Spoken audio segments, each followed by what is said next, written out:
All right. Hello, and we are live. My name is Alyssa McConkey. I am the Chief Program Officer with EarthForce, and I am so thrilled to be here today with this awesome group of people. You are here for the event Show Me the Money, highlighting green school participatory budgeting as an opportunity for youth to lead and engage in a democratic process towards local sustainable initiatives. Yay! So welcome. You'll see us on socials and on StreamYard here. I would like to introduce our panel or our conversationalists today. I am here with Cara Lynn Thrasher, Civic Health Program Manager at Center for the Future of Arizona. Sabrina Estrada, Civic Health Senior Program Coordinator at Center for Future of Arizona, and Tara Bartlett, Senior Research and Analyst at Arizona State University's Participatory Governance Initiative. So with those long titles, welcome. So happy to have you all here. um, these folks reached out to us when they heard about Environmental Action Civics Week, and I am so glad that they did. We were only recently introduced to participatory budgeting and super excited about all of the connections and overlap between Environmental Action Civics and participatory budgeting. I think both experiences really aim to elevate youth voice and participation in key decision-making spaces and to cultivate skills that young people need to be engaged community members now and in the future. So I'm really excited to start this conversation. And I'm hoping you all can start us off with a really basic overview of what is school participatory budgeting? Yes, well, thank you again, Alyssa, for having us. And thank you for the team for joining us today, too, because we're really excited to be here and share about PB. You'll hear us refer to this mouthful. So our titles are a mouthful, and school participatory budgeting is a mouthful. Participatory budgeting in itself is a mouthful. So we use a lot of acronyms. So you might hear us say PB, we might say school PB, we might say SPB. They're all somewhat of the same thing, but I'll share by starting where the PB process came from. So participatory budgeting in general was a municipal process that started in Porto Alegre, Brazil in 1989. Not that long ago, but I know for some of us, it's kind of a long time. And it's really a community-led decision-making process on how to spend public dollars. The really cool thing about SPB and what we'll share about today is how we have created this democratic innovation and used it in the school communities. So school PB or SPB, as we might refer to it as, is an opportunity, what we call an innovative civic learning process for students to be able to empower their voice and choice in their school community by having decision-making power over real dollars in their school communities and building the skills, what we call civic competencies, to become these leaders in their communities at large in the long term. So you'll see here, this is one of our steering committee members at one of our elementary school districts that has ran the process before. But just to give you a little bit of history about the Arizona context of SPB, in 2013, so a little bit over 10 years ago, this democratic innovation of the PB process in municipal communities that has thousands of processes across the globe in different organizational settings, community settings, we decided to pilot that in the school community at Bioscience High School in Phoenix Union High School District back in 2013. And after a successful pilot of what that could look like, letting students really decide how they'd like to spend campus dollars on improvement projects, they scaled that across the district, and us at Center for the Future of Arizona, which I will also refer to as CFA so that we don't have to say that every time, we have helped to grow and expand this really on a grassroots level for communities and school communities across the state of Arizona. So we've now been in over 7 different school districts with over 65 school communities who have either implemented the process before, and we have about 39 school communities that are implementing the process this year. And this is impacting thousands of students, not only because the students who are participating in the leadership of the process, which we'll talk about how that looks in just a few minutes. But the students on the whole campus community get to decide, get to vote in what they would like to see happen on their campus. So I guess I'll pause there and see if there's any other historical context my teammates would want to add, and then maybe we can dive into what the actions look like for PB. Fantastic. Anything to add, anybody?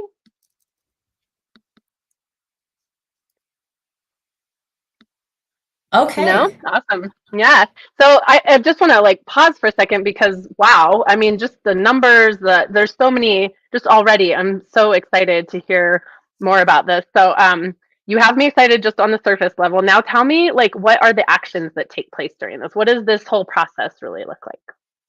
Yes, so we'll walk you through the PB process and the school PB process follow a similar 5-phase process.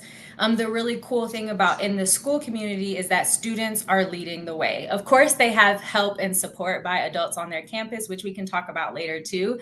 But there's a group of steering committee students that will lead each part of these phases that we'll walk you through in just a few minutes, with hopefully a lot of visuals since we weren't able to have the students here and join us and share their stories themselves.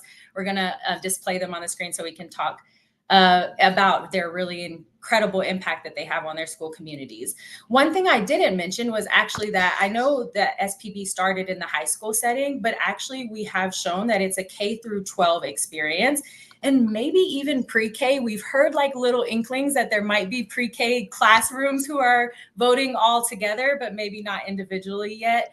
So really, it truly is a K through 12 civic learning experience and impacts ages, as young as 5 and 6 up until they're graduating from high school. So it first starts with a group of students being either recruited by adults on their campus or choosing to participate in a steering committee where they'll learn what the allocated budget is. That might be anything from $2,000 to $10,000.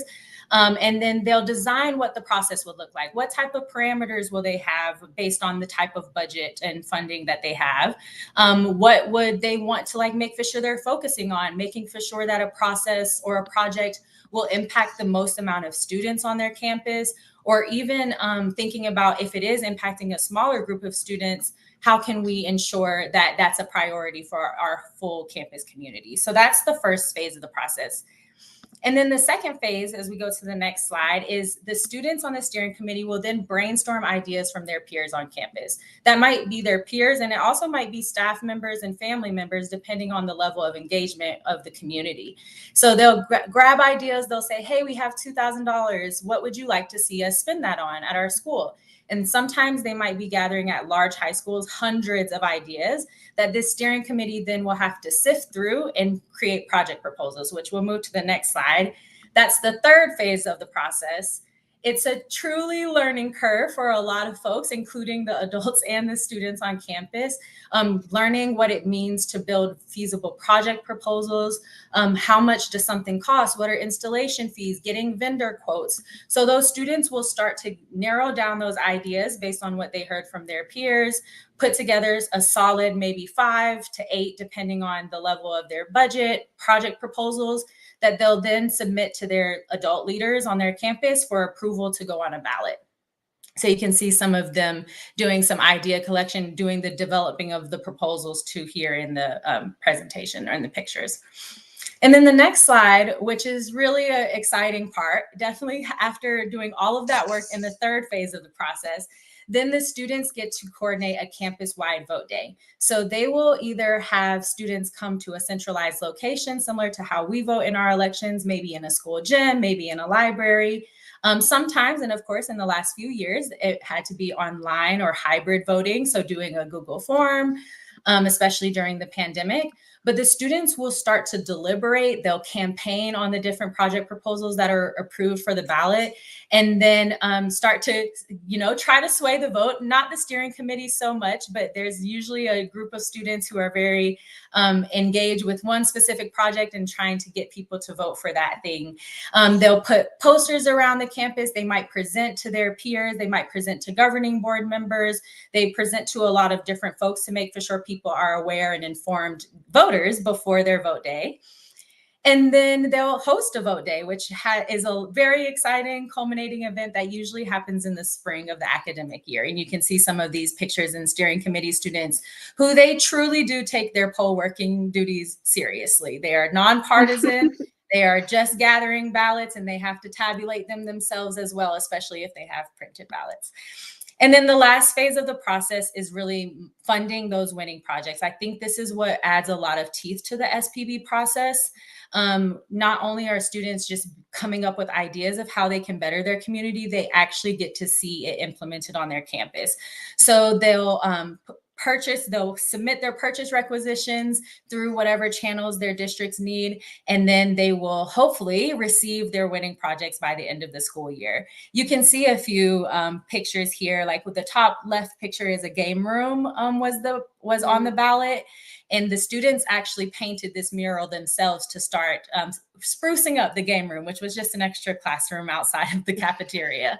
And then on the right, there was some recess equipment that came from many of the elementary schools that they were asking and requesting for, so that they could play with better equipment outside. And then the bottom two, which I know we'll talk a little bit more about, actually like green SPB processes or projects, but things like water bottle refill stations come up a lot, especially in some of the high schools with the larger dollar amounts. And then the last thing I'll add here, and I know Tara will talk about it more too later, is that not only are we just funding the winning projects, we're really hoping for institutionalization, for sustainability of the process in the school districts too. So thinking about how they can reflect on the process, see how things went, what things didn't go so well that they would like to change, and hopefully continue to garner buy-in for the decision makers to keep allocating that budget to their school.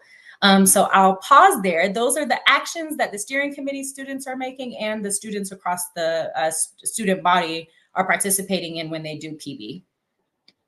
I love this. Thank you so much for that awesome overview. And man, I feel like there are so many connections with environmental action civics. And so a couple of things that I just wanted to like threads I wanted to pull on from that. I love the K through 12. There's so many, like a lot of our work focuses, or our resources were sort of developed for a middle school age group, because a lot of research will say that that 10 to 14 range is really critical for that kind of civic engagement. And in that point in their life, if they have that experience, they're more likely to be engaged citizens in the future. But we see it used, our work, and it sounds like yours as well, like from K-12 and on beyond on both sides. And I think what's so powerful is that like giving really young people the opportunity to participate in some kind of way, like then they get to like scaffold these skills throughout their life, right? And throughout their experience in school and such. So what a cool opportunity, and so glad that you're seeing that K-12 now. And then just two other things, the criteria piece. So like how deciding on what project they're gonna focus on. So beyond the voting, like even before the voting piece, that criteria. So in the Earth Force process and in environmental action civics, there are 2 points. We look at an issue first. We try to find the issue in our community that is meaningful to us. And then the second piece, after we've like learned about that issue and really dug in and found out like the needs around it and such, and we come up with the action that we want to take. And both of those points in time in the process, when there is like a little bit of like, what do we do? We're using criteria to identify what works, what is our budget, what is our timeline, what is our like all of these kind of things. And so I love that you highlighted that like criteria piece.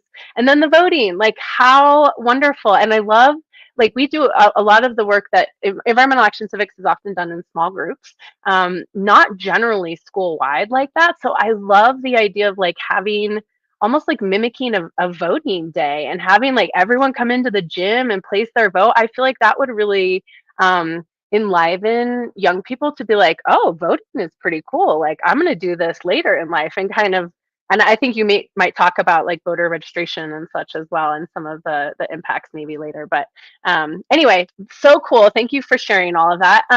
Another key piece of environmental action civics, one of our essential experiences, is that young people are kind of co-creating their learning environment. And we talk about youth adult partnerships, and that they're sharing power and responsibility, right?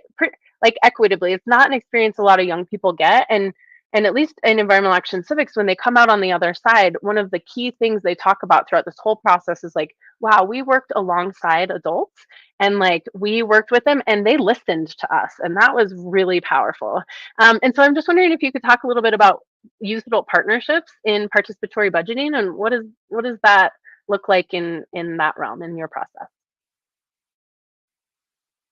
Absolutely. I might be lagging, so y'all just let me know if you can't hear me at any point. But I heard your question too. I think you're right on the nail. Like you hit the head on the nail. I think that's the saying for it. Because the students are, I think that's the really important part is that they have the authentic decision making power. I think oftentimes asking students for input is different than being able to vote for what you would like to see happen. So I think a part of the youth adult partnership model that is built, I think it's kind of built inherently into this process, specifically in the school PB setting, but you can imagine in the PB setting and community members too about how we're distributing power when we decide, let other folks decide how they would like to spend the funds that we're all contributing to. I think one of the cool things in this school PB model is that the students are then realizing that they are a very important stakeholder in their school community. And sometimes we are having to repeat that too to our educators that we're helping do the training to help who will guide the students through this process. So I didn't talk much about all of the adult supervision and support that happens, which it is a lot.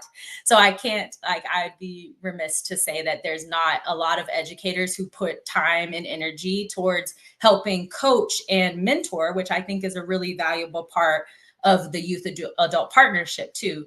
So these educators will get trained up on the process. They'll help facilitate things, but really balancing the time when it's time for them to let the students lead. For examples like on vote days. So you'll see like students actually moving students through their own peers through a vote day, helping like coordinate what the flow of time will look like, in announcing to the students what it will look like when they get into the voting booth, or like as they're casting their ballot. So I think some of that happens through that, like adults stepping back sometime. And that's a big part of the way that the process is built.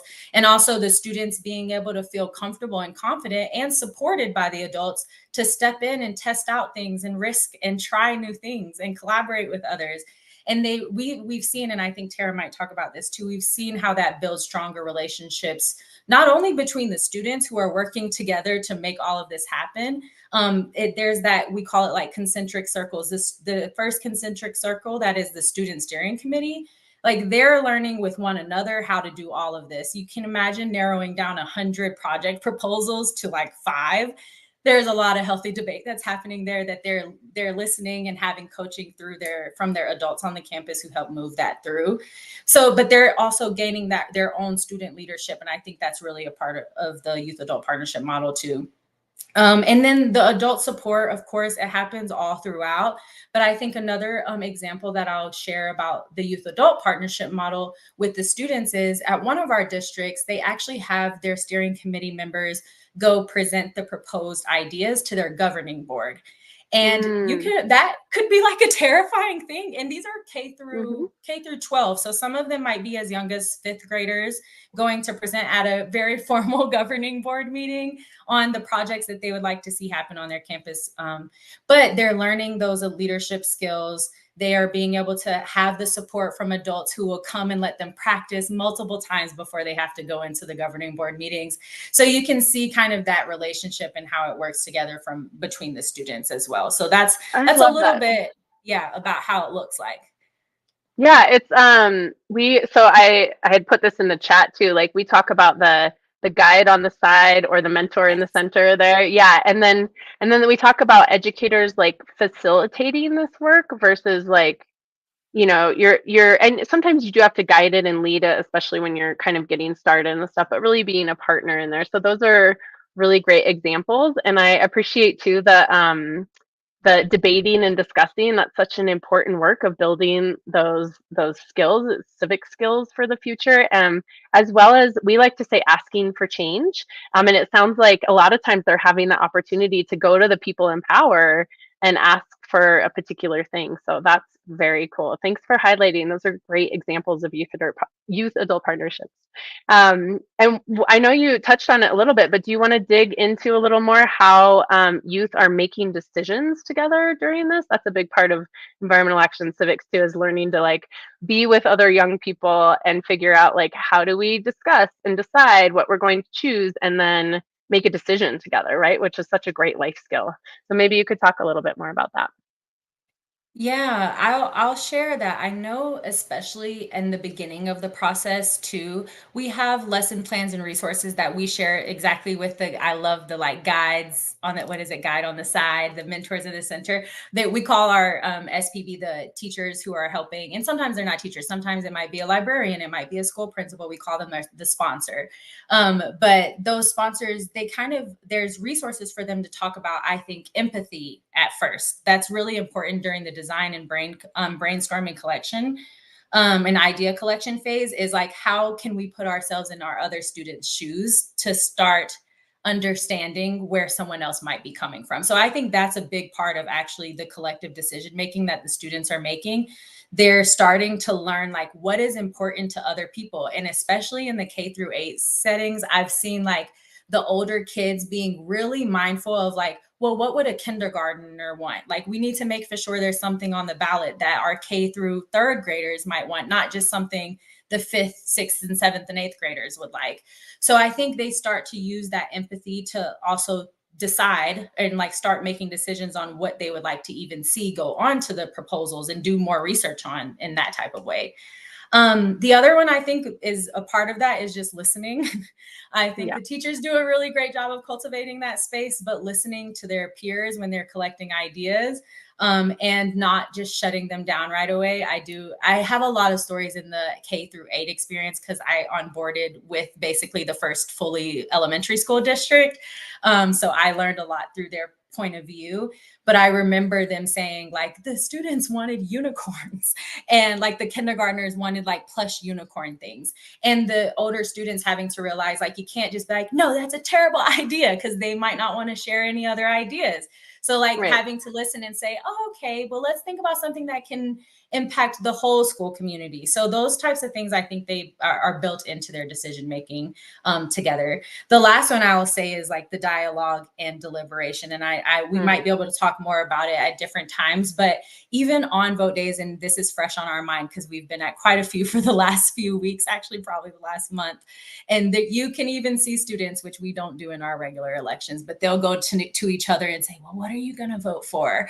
And there's times I've heard like there was, for example, there was a salsa garden, and I think it was maybe like it was some kind of maybe recess equipment, maybe a soccer goal that was on a ballot. And the two boys were like talking to one another. And the one said, well, if we do the salsa garden, we'll have to wait until everything grows before we can use it. So I don't want to have to wait that long. So let's go for the soccer option. And then we had to tell them, you're not supposed to be influencing each other on your vote day, but that this deliberation should happen outside of the booth. But those are some of the, I think like on a small scale, how they're making some of those conversations. And of course, for the older students, I think they're also learning how to dialogue and deliberate, not only between themselves, but also with the adults on their campus. And one small other example that I can share about that was at one of the campuses, there was like an idea about having, or that there was messed up bathrooms. Like the students really wanted to redo their bathrooms, and that was going to go on the ballot. Like everyone was full steam ahead putting that on the ballot.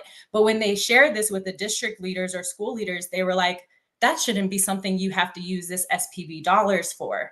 And so they learned how to make decisions both like within themselves, but also with their adults on campus of how sometimes just speaking up and sharing some of the ideas or the problems that they're seeing in the issue areas, that can help them decide how can we prioritize different things that we can put, not just the students, but actually the adults on the campus too. So that I'll stop there. I don't know, Tara and Sabrina, if y'all would have anything else to add about the decisions. That was very thorough. I love it. And so many really good examples too. So thank you for sharing that. I'm sure you all have some other tools and stuff too. If anybody's listening and interested, Earthforce has a lot of decision making tools. We have some criteria based decision making tools and some other things that can be kind of fun in that space. And so we have like a page, I think, in our step 2 and step 4 resources are all about deciding together. And so maybe some crossover and some support there. It sounds like so many cool decision making opportunities happening. And I wanted to pull out a little bit. You just talked about when they like kind of spoke up in front of these adults. And then I love that, how they're like, you shouldn't have to use this money for that. That's so cool. Can you guys maybe talk a little bit about like how the school community and maybe other community members even are engaged in kind of throughout this process? Is it pretty standard? Does it happen occasionally? Is kind of how do they incorporate those adult voices and community voices, because we know that schools are such community centers too. I'm sure there's points where it's really important to get some community buy-in. Yeah, I can answer that one, Alyssa. What's really great about the SPB initiative is it involves the whole school community, even to the district level, but it's still centered around the students. And that personally, that's my favorite part is, as Carlin said, like the students are the ones making the decisions. They're the ones looking around their community on how they can improve it for everyone there. And that's really what makes it so impactful, is that it's coming from the students. But we do have the teachers involved with, as you have said, guiding the process, making sure that we have proposals written in the correct way, that we're reaching out to vendors in the community that are approved by the district in order to get the right budget for the project. As well as even parents. In some school districts, parents are even being involved in the voting process um, in order to have that larger community impact, because schools are a hub for the community. And I am going to put up a slide. Give me 1 second because I'm managing both right now, and talk a little bit about with the county recorder's office as well, how that part is involved in the community. One of the really exciting things about the SPB initiative is our partnership with the recorder's office. What that is doing is really extending the impact of the SPB initiative beyond the school community into broader civic engagement, in order to have more engaged Arizonans. So what that looks like is usually at the high school, they'll have their SPB vote day, and they will also have the Maricopa County Recorder's Office there to register high school seniors who are eligible to vote in their local and state elections as well. And so we're really connecting SPB to what that looks like after they graduate from high school. And there's even a program called the Junior Deputy Register Program, where they're training high school students to register their peers. And that's really going to influence that level of engagement, because when it's coming from a peer, they're more likely to engage with it and participate. So those are just a few ways of how we are engaging with the broader community. And if Tara or Carlin would like to talk about let me go back to the Arizona Developmental Disabilities Planning Council and how that also is being engaged with SPB. Yeah, we actually partnered with the Arizona Developmental Disabilities Council back in the 2019-2020 school year for a year one of a grant to center students with disabilities in the decision-making processes of their school.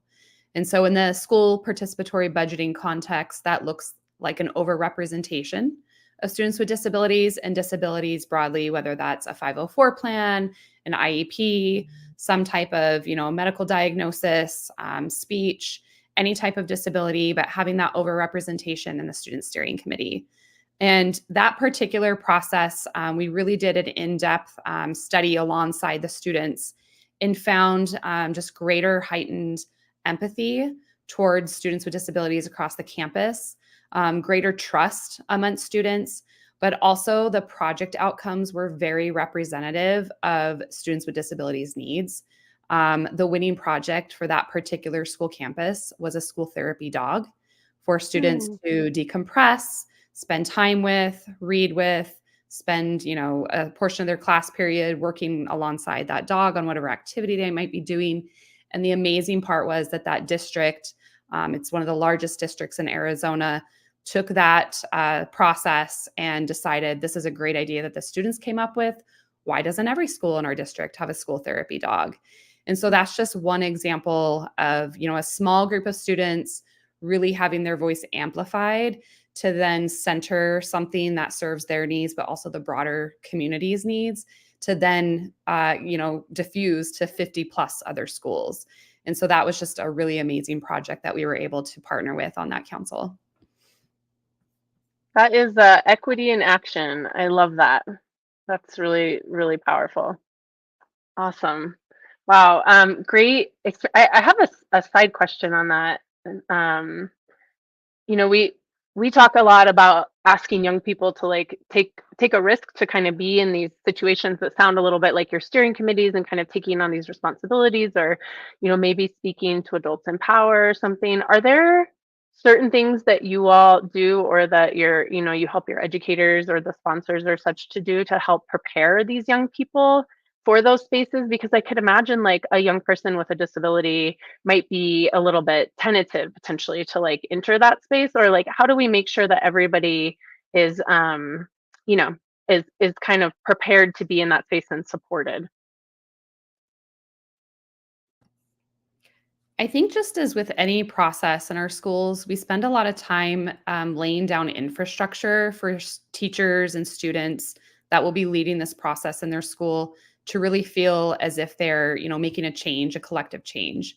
And so a lot of activities at the beginning of the school year of, just fun activities and lessons and icebreakers that we provide teachers and student steering committees, but also really garnering through the process these kind of tenets of trust. And like, this is something that is going to be representative of our entire school. And so I know our partners at CFA, they have an online hub that has a lot of these kind of activities and lesson plans that can garner that kind of trust and empathy within the student steering committee that just really organically we see then, spread throughout the entire school. I think in terms of just really the process, it's inherent enough that it happens across the school campus and what we've seen. I did put I'm going to hit enter now, the link to that video at the school that did the inclusive school participatory budgeting model with students with disabilities in there. And in that video, there's, interviews with students, there's interviews with a parent of one of the students, teachers on campus. And so if you had a chance to watch that video, it's about 7 minutes long, but there's some really great stories that come out of that just speak to that organic and kind of inherent growth, just knowing that this is a collective decision-making model. And I think too, if I could add, because didn't mention it, and I know this is actually part of the way that we hope to design the process and how we train up our educators, is to really consider who they choose as a part of that steering committee. And I think like what Tara is sharing, even with that example with the inclusive PB or SPB model, we also think about like the diverse needs and the makeup of the school community, and how can educators think deliberately and diligently about who they invite to participate. And oftentimes what we say, and I know you were sharing this too, like you don't often have a program that can impact all students, right? But even the steering committee students are getting more access to a really high level of engagement with the SPB process. What we try to defer our teachers and educators away from is just thinking of what we call the usual suspects. So people who are already in student leadership positions, who are already pretty bought into the school community and want to support it. We actually try to think about who are those students who might not have had that same type of connection to their school community. And I think that's why we see a lot of that growth. Sometimes it's literally just the like trust and the confidence in the educators to say, we want you to be a part of this. And that them from a like, I'm just coming to school versus I'm excited to make you meet with me so we can talk about SPB, which we've heard stories about the students really forcing that from their educators. So that's another way we think about like equitable engagement as a part of the SPB process. Again, we try to build it inherently into the design, but of course it's up to each school community to decide what that looks like for them. It's so important. And I love to bring this up because like a couple of years ago at a conference we were at, we had, I believe, someone from Arizona, a researcher, and she does a lot of research on like youth as a marginalized population, and like youth voice and such. And she was talking about how if a lot of times we think about that interest begets participation. And she said, but actually, if you invite young people, participation begets interest. And so if you're able to like invite those folks in, like maybe all of a sudden they are interested in school and these kind of group spaces and what's happening there. And so I love that idea of like intentionally looking at maybe who is on the outside, who are not the usual suspects, right? And bringing them into the fold. So thanks for that. Anything else to add before I'd love to dig into the research and outcomes a little bit. So anything else to add on some of like the process pieces? No? All right. Well, so another piece of like this overlap that I was so excited about is that environmental action civics like big focus. And excuse me, by the way, while I cough on mute and put this like giant cup in front of my face as I'm, like many of you, I'm sure, dealing with like getting over a cold. So thanks for that grace today. But environmental action civics big focus is for young people to really build agency, right? And to build skills to be engaged environmental citizens in the future. And so now and in the future. And so I'm curious, like, I know, Tara, especially that's kind of your role in the space, I think, is in the researching of all of this. And so super curious, would love to like dig in and like what has school participatory budgeting research shown? Yeah. I think we can even link this back to what Carlin talked about in terms of like the youth adult partnerships. I think that's really in line with the methods and methodologies that we center in the research around school PB. We use a lot of YPAR, and so youth participatory action research, where the youth, again, are like leading this process and really providing, their insight, their stories of the experience. And then also the community-based research, because oftentimes in our research, we aren't only gathering, stories and evidence from students, but also, the teachers, like their vantage point of what they're observing amongst the students that are engaged, district and school administrators, and again, parents, like that video that I popped in the chat. And so really that broad kind of school community-based research. So a lot of our methods derive from that. And every school, I think the cool thing is we cater a lot of our research around what schools really want out of the process, right? So we do have a survey that is a student kind of pre and post survey that students can take. We conduct focus groups with students to really dive into more of that, again, like qualitative, rich storytelling, sharing, the experience that they had. Also, we've done, photo voice, some of those arts-based methods. So it's pretty broad. And our portfolio of research is highly dependent on what, again, like the school would want to hear coming out of that process. And again, centering student voice. I am going to talk a little bit around the survey that we conduct. And so it's a pre and a post. It's built around the framework of CASP. So KASP, and CASP standing for knowledge, attitudes, skills, and practices. This is really meant to capture, what knowledge did students learn through their engagement in school PB? How did their attitudes possibly change around, themselves, their peers, their school community? What skills did they garner? And then, of course, what practices are they kind of committing to continue being civically engaged, both now and in the future? And so just some of the like really high level findings I'll share. Oftentimes we see in this survey that students know more about participating in a democracy. And so I think that comes back to a lot of, again, that like inherent design where it's very collective, that like framing of the common good around the ideas that students are putting forth, and then ultimately the voting process. So students have really, told us that that's something that they've learned about doing, is like we are learning democracy by actually doing democracy. Students have also reported just knowing like a better understanding of the structure of their school and how decisions are made. Oftentimes students show up to their school environment. Maybe they don't have a voice in terms of being recognized as having a voice. They aren't validated in terms of what it is that they, want or need. And so this kind of like demystifies that process of this is how decisions are made in my school. Here's who I can go to. My voice is valid and it should be heard. And so that is really something that students have come into understanding. And of course, the budgetary aspect as well, which I think is important for public budgets, especially in democracy, and being able to understand where does that money go and how can it be more equitably allocated. So that's just the knowledge piece. And then in attitudes, just that agency we talked about, feeling like they can actually make a difference in their school, that they, their voice matters, that they are being recognized. And then also that connection, so the empathy, that trust, just overall the attitudes towards their school community broadly.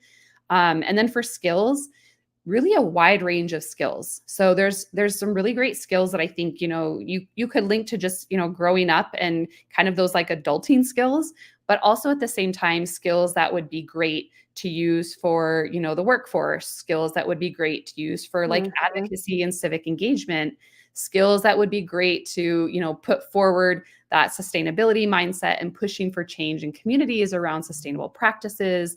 So a lot of skills of, being able to, speak in front of others, public speaking, active listening, persuasion, project management. I mean, there's a lot of skills that come into play.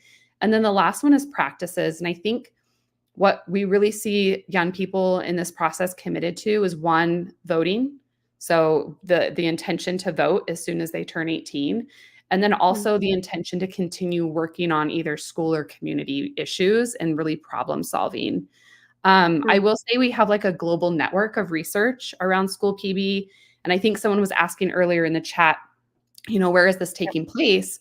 Yeah. We have partners in Chicago and New York and California, across the US, but globally as well. So we, have partners in Spain and Portugal, Mexico, Argentina, Zambia, Poland. I mean, there's lots of countries that are doing school participatory budgeting. And shameless plug, we actually have a book coming out August 2024 that captures these kind of global stories from both researchers and practitioners around using school participatory budgeting as a method to educate for democracy. Oh my goodness. I love that so much, man. Talk about skill development. And what a cool partnership that you all have, that Tara, you've really been able to dig into that research side, and look at this process like that. That is so great. And there were a lot of like expected ones in there. I was like, oh yeah, of course, like, these things. But then some of the things that I hadn't really thought about was like, of course, if young people have the opportunity to engage in like budget making, for like their school and stuff, what a great opportunity to potentially be like on city council and these kind of like power roles in the community in the future, like decision making roles, right? Where they would be like, oh, I can do those things. I've done those things before. That is like often really intimidating for young people if they haven't had that experience. And so much of what we talk about too is like same kind of thing when you ask for change or when you have these experiences, after you do it, you're like, oh, I can do that. I can do this, and you're just like that. And that's part of that agency piece too. So, so thanks for bringing all that. That's really cool. The other one, I love the intention to keep working in community. A lot of our research shows that too. And I just love that, that through line of like, wow, this was powerful and meaningful to me. And I now have the skills. And I think too, once they've been like sort of lifted up and asked their opinions and things like that, And then maybe they're more likely to have been seen by the community in that way too, and like engaged in that way, and just and then have the agency as well. So very, very cool. I love that. Anything else you want to add about those? I know I kind of jumped in on that last part, but anything else you want to add about some of that general research before we kind of dive into the green pieces? No, I think I'm excited to dive into the greens. Let's do that. Okay, perfect. So, when we first started this conversation, I was like, wow, school participatory budgeting is so cool. But one of the things that, like, the environmental piece you shared with us that I found was interesting, correct me if I'm wrong, I think it was like 70% or so of the projects that young people choose on their campus are environment or sustainability focused. And so talk to us about how, like, green school participatory budgeting, like, what does that look like? And then specifically maybe like fostering that like environmental and civic engagement, all the kind of pieces we've touched on, but maybe from the green angle. Yeah. And I think too, in just broad speak first, is that, inherently we're seeing students put forth these ideas that align with sustainability. And I'm going to say sustainability broadly, right? So things that do respond to the climate crisis in terms of, the refillable water fountains, planting more, green, like trees and shade on their campus, installing, shade structures. So these are things that students aren't necessarily being prepped for, but it's something that they notice within their school environment and feel like that is important enough to put on the ballot for school participatory budgeting. But I think what we've noticed is that, and this is just, school PB aside, something we've seen amongst young people right now is that there's really these like really existential crises that are happening and globally being recognized. One being the degeneration of democracy, and then two, the climate crisis. So I think that recognition, whether students can verbalize it as like, oh, these are the two major things that we're seeing when we put forth ideas on the ballot for school PB, they are something that is definitely on the mind of young people.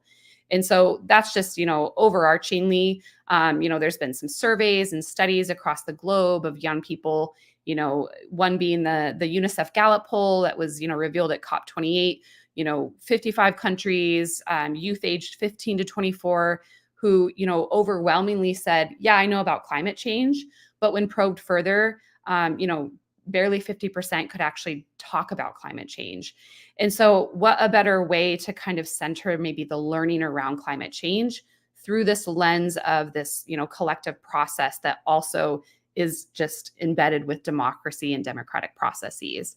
So our hope through the green approach through school PB is that these two crises are kind of coming to a head and hopefully being simultaneously addressed.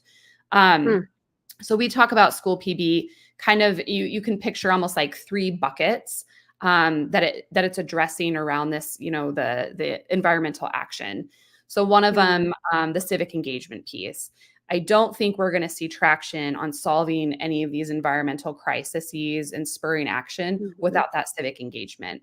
So what we're seeing, with school PB is that, yes, it's of course a school-led or a student-led process, youth are leading the way, but it's also an answering to this effect of greening schools. And so again, whether that's like, top of mind, or it's something that some schools are actually, saying as one of the parameters, it needs to be something that's sustainable if you're going to put it on the ballot. We're seeing that rise to that occasion. The second bucket being this as a tool for citizenship education.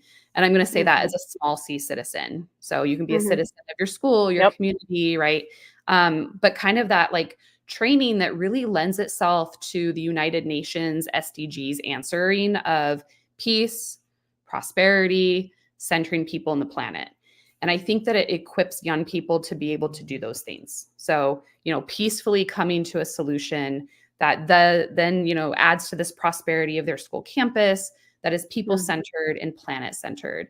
And again, we're seeing that in, the research and evaluation that we do with school partners around how students are feeling, equipped to have those difficult conversations, that they can solve conflicts, that they can come up with ideas that are equitable and really serve diverse student populations on their campus.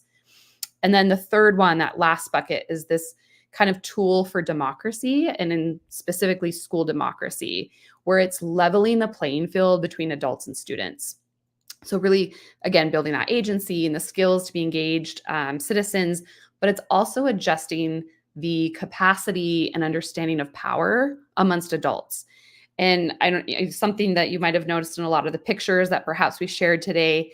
And as you know, a goal of School PB is that it's student centered and it's that student voice and choice throughout the process. Mm-hmm. So we think in order to, address the climate crises that we're seeing and really embed that sustainability mindset, that those are the three kind of buckets that need to happen. And so it's, the environmental action, the citizenship education, and the school democracy.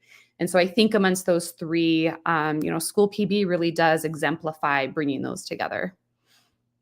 That you are speaking our language. I feel like those are, it's just like yes, yes, and yes. Those are our goals with Environmental Action Civics too. And I love that you brought up like the power piece as well.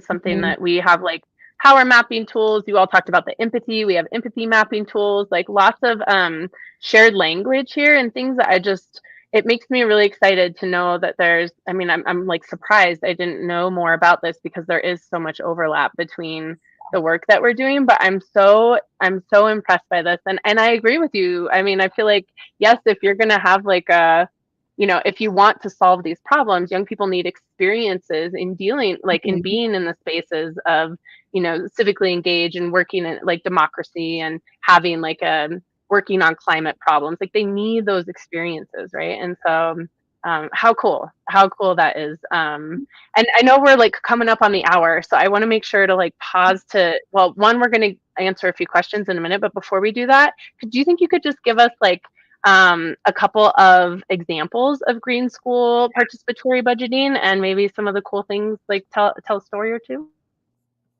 For sure. So there's a few pictures we have. The first one are, some of the projects that were put forth by students at one school site. And interestingly, these were the top 3 projects that made the ballot. And you can see all of them have to deal with sustainability, being outside, one with nature. So this is just one example of how one school has every single item on their ballot with some type of sustainability or climate or outdoor nature focus. Here's just some other examples. Again, outdoor garden, and really that chill area that's on the, most left-hand ballot being, just again, wanting to be outside. And I think that's a common theme that we've seen K-12, because even in our younger schools, a lot of the students want something to do outdoors, whether it's playground equipment or, a shade structure. So I think that that's something that we've seen is just this emphasis of wanting to be connected to the outdoors. Now, this next one is definitely one of our team's favorites. This is a school in Tucson, and their Native American club had actually been the core of their student steering committee. And so through the process, the winning project ended up being the shade structure. And, a lot of schools in Arizona have shade structures. They're kind of those prefabricated ones where, it's the netting and there's the steel or metal poles. But this particular project, with the help of the Tohono O'odham tribe, actually used a traditional shade structure of the tribe called a watho. And this was built in partnership with the tribe. That middle picture, the person that is in the red shirt and the mic and the hat there, that was one of the local youth tribal leaders. And alongside the elder who's in the white shirt and the long skirt came out to do a blessing of this particular shade structure. And so this, I think, was a great kind of example of not only the community engagement, but also like a cultural emphasis and a true centering of the students' voices who are most at center of the process. So again, that Native American club. And really, what better way to show that this is a shade structure that embraces, like the local vegetation and the local tribal, practices and traditions. So this is definitely one of our favorite projects to highlight. Thank you so much for that. I think there is a video also, if I remember correctly, yes. Right? Yeah. So maybe you can throw that in the chat for us to share out as well. What great examples. And just what a great conversation. Thank you for enlightening us on this. I'm so pleased to initiate this conversation, and I'm so glad you all reached out to us. And I look forward to more of these conversations. Honestly, I think there's a lot of overlap here, and I'm excited to see what comes next. But before we fully wrap, there were a couple of questions. I just wanted to go back to our. I'm going to scroll for a minute through some of our comments here. There was one, I guess that you mentioned the international and like where is this happening? So across the country and internationally. So we addressed that one. Do you work with Kyrene School District? Kyrene? No? We do not, but I did say Okay. if there's anyone who's interested, we are more than happy to partner with you, equip you with tools, provide guidance, whatever it is that schools may want or need. God, I do see that answer now. Thank you. Okay.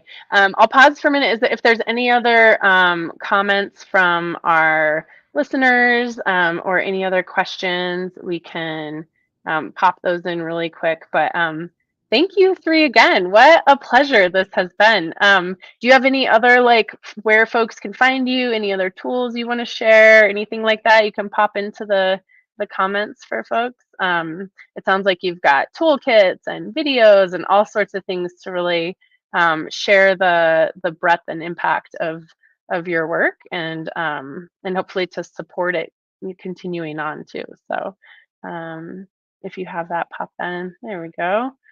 I think that's it. I don't see any other questions coming in then.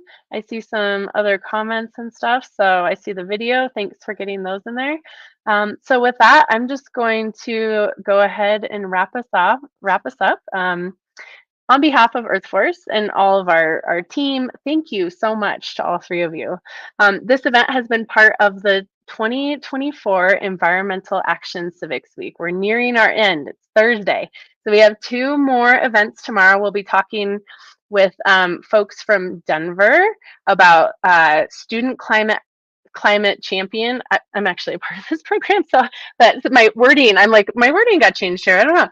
But we're talking with basically, there's a really cool climate champions pilot that started that involves the city and Denver Public Schools. And so we're meeting with folks running that and really excited to dive into that. Instagram tomorrow at 11 a.m. Eastern. So for those of us in Mountain, that would be 9 a.m. Or those of you in Arizona, you don't change time zones. So I think you're on Pacific now or something, but in your own world over there.